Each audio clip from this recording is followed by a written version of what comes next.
la loi d'amnistie, tout ce tintamarre-là, la moo leen ko tere woon a def fan la ñu nekkoon. Nous on était en prison et même en prison on avait dit non à cette loi d'amnistie. Eux ils étaient dehors kenn déggu leen. Tey bu ñëwee ba taxaw ñu ne ñu bu ngeen abroger la loi ne va pas rétroagir. Bu ngeen defee abrogation partielle la loi ne va pas rétroagir. Annulation mënu leen ko ndax juge moo koy def. Retrait mënu leen ko ndax ki ko dugal moo ko def te daw na. Qu'est-ce que nous avons entre nos mains qui va nous permettre de juger et de rendre la justice claire? C'est une loi interprétative. Loolu qu'est-ce que moo mën a rétroagir ñu teg ñëpp ci yoon. Dama ne ñun on est logique. Depuis la prison on avait dit loi bi contre ñu ko danañu ko voter waaye bu fekkente ni fat bakkan da cee ne duñu ko voter. Loolu ñu waxoon nag sëñ nekk ba léegi dañ ci dugal fat bakkan dugal ci torture dugal ci ñoo xamante ne dañ leen a def ay ñaawteef dañ koy génne ba mu set dañ koy génne ba mu set. Et je terminerai par dire la résistance est une chose reconnue mondialement face à l'oppresseur, mais aussi le fait de ne pas pouvoir amnistier des tortures, des crimes, des actes inhumains dégradants, c'est une chose reconnue mondialement. Ñun ci loolu lañu nekk. La loi d'amnistie elle est par essence sélective. Merci beaucoup jërëjëf. Honorable Abdou Mbow, vous avez la parole. Oulimata Sidibé se prépare.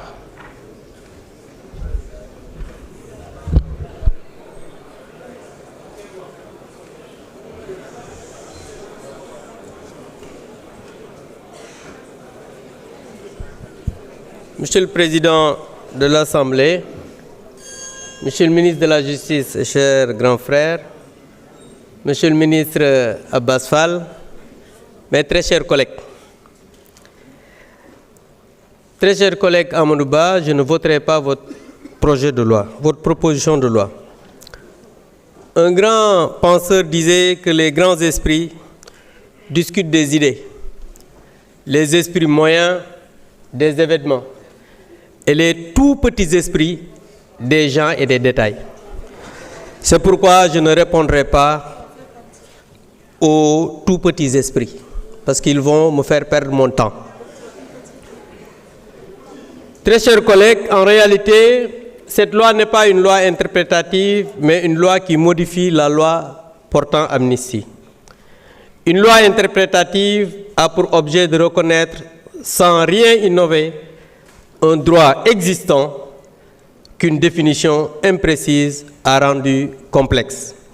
En résumé, la loi interprétative précise juste l'intention du législateur sans remettre en cause les dispositions de la loi initiale.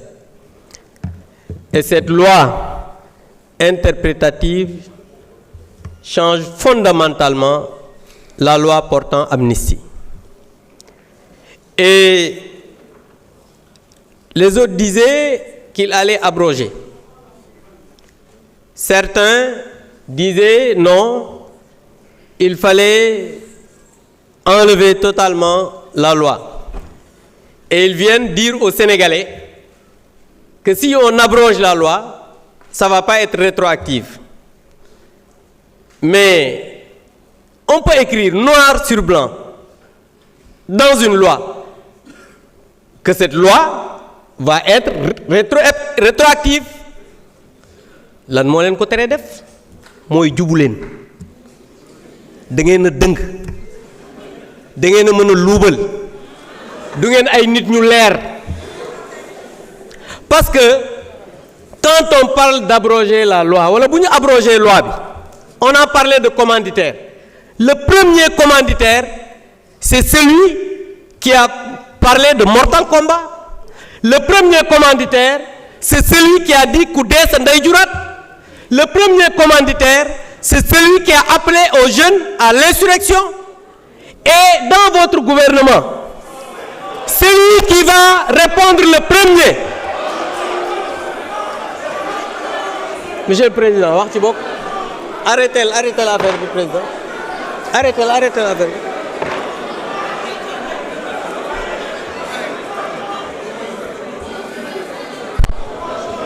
J'invite les gendarmes à évacuer toute personne qui perturbe. Veuillez continuer. Mané, le premier commanditaire, c'est le Premier ministre Ousmane Sonko. Dans votre gouvernement, c'est le ministre microfinance Bob. Tout à l'heure, l'ancien procureur a dit que voilà, les premiers visés, c'est le ministre de l'Intérieur et le ministre des Forces armées. L'actuel ministre de l'Intérieur, mon haut commandant de la gendarmerie. L'actuel ministre des Forces armées, mon Semga. Yen xamna sen gouvernement bi ken du fa dess. Gis ngeen naxé baxul. Gis nga da ngeen a digoon sénégalais yi ne da ngeen di dindi loi bi ñepp wuy ji. Yeen sen premier ministre mo taxaw fi yagul déclaration de politique générale ne nañu abroger man mi ak ñepp ñu dem wuy ji. Tay ngeen ñew ngeen ne da ngeen di interpréter xam nga ni jubu leen. Te gis nga nit nak so bëggee nekk ci réew on peut tromper le peuple une partie du temps mais on ne peut pas tromper le peuple tout le temps. Et tout à l'heure yàgg ngeen wax ay France dégage nangam nangam léegi nag un petit français mooy seen référence ngeen bàyyi avocat sénégalais yi jël avocat boo xam ne du référence mooy seen référence te français la yéen xam nga ne yéen ñii war nañu waxaat ak yéen te ki may waxal mi ngi nii jàkkaarloog man. Donc je pense que vous avez tout le temps trompé les Sénégalais. Mais vous savez que les Sénégalais ne vous suivront pas parce que je vous remercie. Djerejef, honorable Abdoumbaou. Honorable Oulimata Sidibé, vous avez la parole. Honorable Baran Fofana se prépare.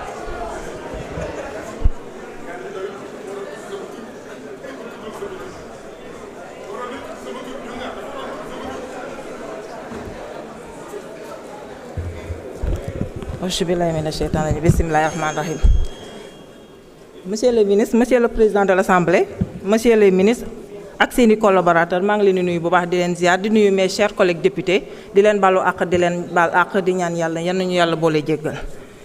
Man su ma taxawee fii tey ci pupitre bi di dégg sama collègue naatango di naan ñun dañoo dëng waaye laaj naa ko Abdou Mbow yow bi nga xam ne da ngaa dëng ba mel ni aspiral.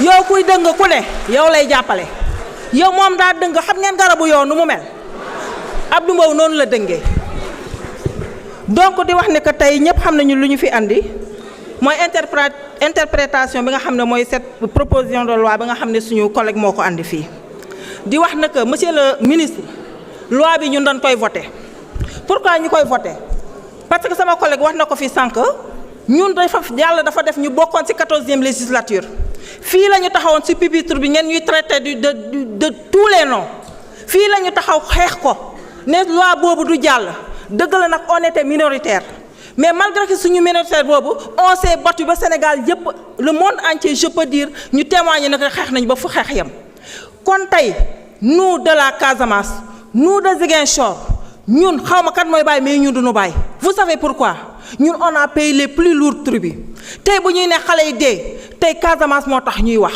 tey ñan ñoo souffrir ñun de la Casamance dañoo souffrir je sais que tout le monde a souffert Sénégal bi yëpp souffrir nañu mais Ziguinchor Bignona toute la Casamance laa wax ñëpp a souffrir tey damay rendre un vibrant hommage surtout à nos femmes nos sœurs du bois sacré dama bëgg ngeen tàccul ces femmes parce que ces femmes du bois sacré dañoo def lépp lu ñu mën keroog bu ngeen ne Ousmane Sonko da ngeen koy jàpp mu dellu Casamance bi nga xam ne fa la juddoo fa la xam ñun tey ñun waa Ziguinchor ñu jël suñu lépp suñu doole wan leen ne que ñu nga leen di xaar ba ngeen ñëw Casamance ñu xaar ndax di ngeen jàkkaarloog ñun tey nag may féliciter aussi la jeunesse du Sénégal parce que seen jeunesse là dañoo wàcc si fa Ziguinchor ñëw jàppale ñu si xeex bi te dañoo gagné combat bi ndax xam ngeen ne ñun waa Ziguinchor fu ñu taxaw ak waa Casamance yéen ñi taxaw fii di wax kenn ñemew ko ndax yéen où étiez-vous bu ñu taxaw te ñu naan dañuy lever immunité par Farba Ngom yéen ñëpp yéen a ngi taxawoon seen ronu lal yi mais nit ki boo nee da nga ko bëgg buy metti da ngay ànd ak moom buy naqare da ngay ànd ak moom mais ñun la population ñun ñi nga xam ne Ousmane Sonko daf ñu jaral ñu ne Ousmane Sonko a tout donné pour ce peuple kon